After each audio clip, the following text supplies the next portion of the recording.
السلام عليكم الأصدقاء العائلة، نتمنى تكونوا جميعا بألف خير. نلقاكم هذا الفيديو في أتم الصحة.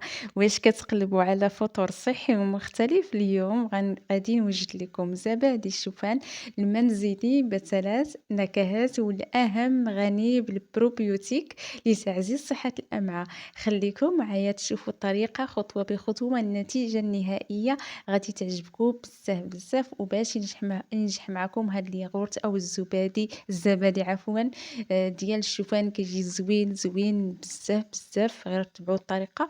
وحتى الشوفان اللي كيبقى لينا من الحليب راه كتستغلوه، كنصاوبوا منه خبيز غنصاوبوا في آخر فيديو إن شاء الله. وقبل هذا، قبل ما ندخلوا الطريقة والمقادير، هذا الفيديو حطيته عليكم قبل هذا سكر طبيعي بديل السكر الأبيض كيجي زوين بزاف، غتحتاجوه في رمضان في السلو، يعني شي حاجة زوينة. غنخلي لكم الرابط ديالو في أول تعليق مثبت. ندخلوا المقادير والطريقة بسم الله على بركة الله. غنحتاجوا في هذا الزبادي والياغورت غنحتاجوا الشوفان، الحبة ديال الشوفان نغسلوه. غنحتاجوا كأسين وربع ديال الكأس العبار دائما بالعنبة، وغنزيد عليهم لتر ديال الماء. ويمكن لكم ديروا غير يعني نصف المقادير. وهنايا خليته واحد الساعة أو ساعتين اللي قدرتو. إلا كاع خليتوه يتخمر شوية راه مزيان. صافي خليته ساعة، طحنته مزيان بالميكسور أو الطحانة الكهربائية اللي موجود عندكم. غنحتاجو واحد الصفاية، وغنحتاجو واحد الثوب، واحد الثوب حياتي. كنخليوه بحال هاد الوصفات، كنعقموه ونخليوه. صافي كنصفي كنعصر منه غير الحليب، نستخرجو غير حليب الشوفان فقط. هاد الياغورت أو الزبادي كيجي زوين بزاف، والأهم كما قلت لكم غني بالبروبيوتيك، يعني شي حاجة زوينة بزاف بزاف، زوينة الأمعاء. صافي غنستمر هكايا تنكمل الكمية اللي عندي. إلا نتوما كما قلت لكم إلا بغيتوني نصف الكمية ديروا غير نصف لتر ديال الماء وكاس وشوية ديال الشوفان.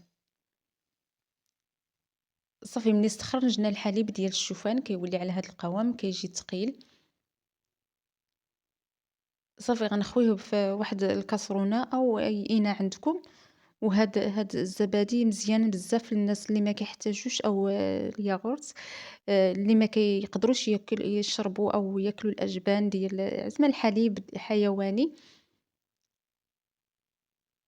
صافي كنحطو فوق نار هادئة، كنستمروا في التحريك، ما نخليوهش صافي حتى يتقال لينا هكايا كنحيدوه. ما تخليوش يطيب، غير خليوه غير شوية، غير يعقد ويتجمع لينا، يولي القوام ديالو هكايا بحال قوام كريمي. كنحيدوه.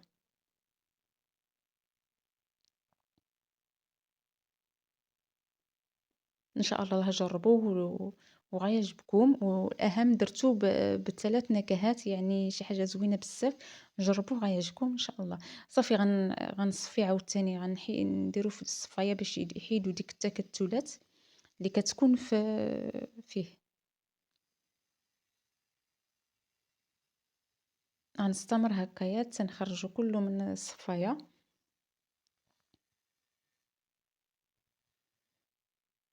كيولي على هاد القوام، كيولي ثقيل، غيتقال مازال إلا خليناه يبرد.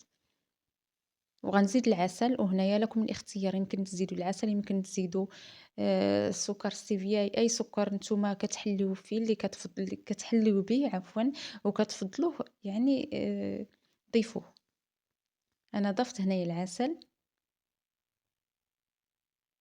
ويعني إلا بغيتوه مسوس، إلا بغيتوه يكون حلو، نتوما لكم الاختيار. أنا أضفت ملعقة جانبين وبين يعني. وعصرت عليه نصف ليمونة حامضة، يعني حامض أو ليمونة حامضة، هذا العصير ديالها.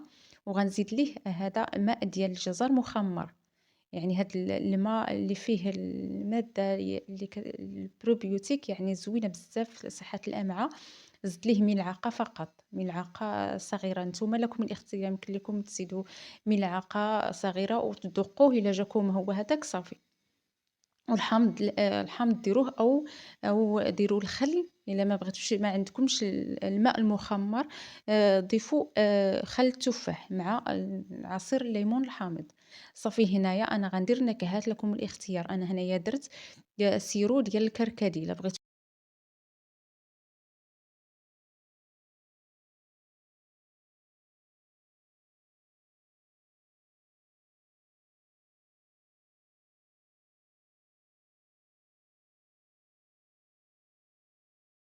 إلا بغيتو نحضرو معاكم إن شاء الله خليو ليا في التعليق. صافي غنزيدو تنحصل على داك اللون اللي بغيت، إلا بغيتو يكون حمر بزاف، إلا بغيتوه على هاد هو حلو، هو السيرو ديال الكركدي حلو كيعطيه مزال الحلاوة، داكشي علاش نتوما إلا غتستعملوا أي سيرو ما تكتروش العسل في الأول. والنكهة التانية غنزيد الكاكاو المُر. الكاكاو المُر كيعطيه مذاق الشوكولات كيجي بحال دانيت تمامًا، يعني بحال دانيت كيجي زوين. إلا بغيتو تزيدو حتى الشوكولات زيدوها، أو قطع ديال الشوكولات أي حاجة، أو المكسرات، الزبيب، يعني أي حاجة نتوما بغيتو تزيدوه زيدوه. هادا ديال الكركدي كيجي زوين بزاف بزاف وبنين، حيت فيه هاديك الحموضة ديال الكركدي مع الحلاوة كيجي زوين بزاف، جربوه. وهذا خليته عادي، يعني نتوما إلا بغيتو الفاني زيدوه، أنا ما كنزيدش الفاني حيت ما لقيتش داك الفاني اللي يعني صحّي، ما لقيتوش. نتوما إلا بغيتو أي نكهة زيدوها، أي نكهة كتحبوا زيدوها.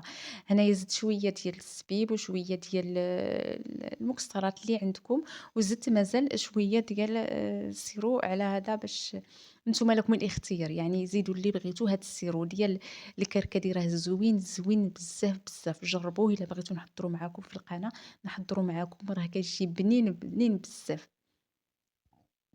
غتستعملوه في الكيك، غتستعملوه في أي حاجة غتستعملوا فيه. وهاد المربى، هاد الياغورت أو الزبادي كيجي زوين بزاف.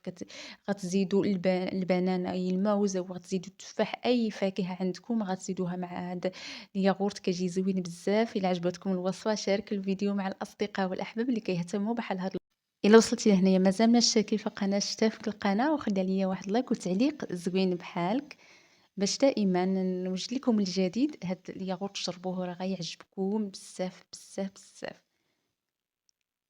وصفات يعني زوينة ويعني مختلفة، ولكن ما كيلقاوش التفاعل. يعني يعني كتعب على الفيديو يعني راه فيه تمارة بزاف، بزاف، ولكن سبحان الله ما كاينش تفاعل. ولكن الحمد لله على كل حال. هنايا هداك الشوفان اللي بقى ليا من الحليب، زدت ليه الخروب، ملعقة ديال الخروب، وزدت ليه النبق، دقيق النبق، وزدت ليه شوية الزعتر. لكم الاختيار إلا بغيتو، إلا ما بغيتوش بلاش. بشوية ديال بيكربونات الصودا، غير شوية وصافي. إلا بغيتو، إلا ما بغيتوش بلاش. زدت عليه شوية الحامض وقليل من زيت الزيتون. صافي وغنخلطو ونطيبوه يعني، أو تعملوا فيه حتى كوكيز إلا بغيتو. المهم ما تخسروش، راه زوين. صافي كنخلطو وكندير ليه الشوفان هكايا، حيت هو يعني داير شوية سائل شوية. صافي غندير المقلاه تسخن وغنطيبو خبيزة هكايا، تفطروا بيه، أو اللي بغيتو نتوما تاكلوه مع العسل، مع أي حاجة بغيتو، أو الجبن أو أي حاجة. مهم